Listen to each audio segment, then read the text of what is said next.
ឃើញគេនៅចិត្តគ្នាវេទនាជាងស្លាប់ប្រាប់ផងឲ្យខ្ញុំធ្វើយ៉ាងណាហើយអ្វីក៏ស្រឡាញ់មនុស្សមិនគួរស្រឡាញ់ចោះចាញ់ហើយចិត្តគ្មានហេតុផលហើយអ្វីក៏ស្រឡាញ់នោះដែលមិនអាចផ្ដល់ត្រឹមខ្វល់សារភាពក៏មិនបានត្រឹមប៉ុណ្ណឹងបានទេទំនេរអាចជជែកមិនសេចផ្ញើសួរសុខទុក្ខត្រឹមយកចិត្តទុកដាក់ចង់ដឹងបងបានសុខទុំរួមអូនអាចកាត់ចិត្តបានត្រឹមជាមនុស្សធ្លាប់ស្នេហ៍តែមិនធ្លាប់សារភាពដរាបមកមិនអាចដឹង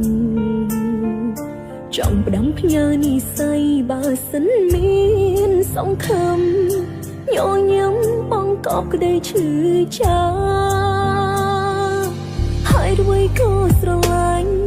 មនុស្សមិនគួរស្រឡាញ់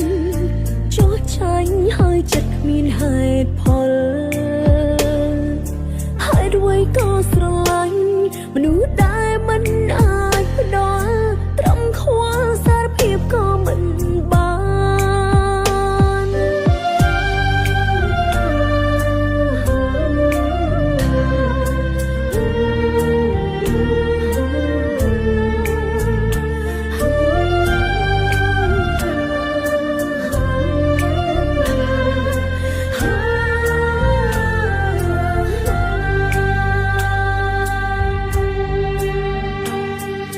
ត្រូវជួបគ្នាម្ដងបងមើលឲ្យអូនឈឺតើមើលអូនក្នុងន័យអ្វី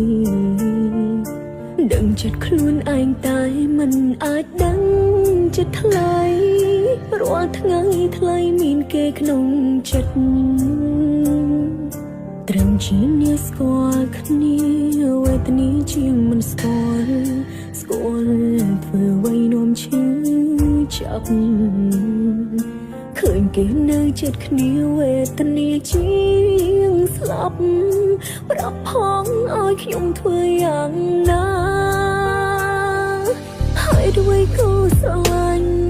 មនុស្សមិនគួរស្រឡាញ់ចោះចាញ់ហើយចិត្តគ្មានហេតុផលហើយអ្វីក៏ស្រ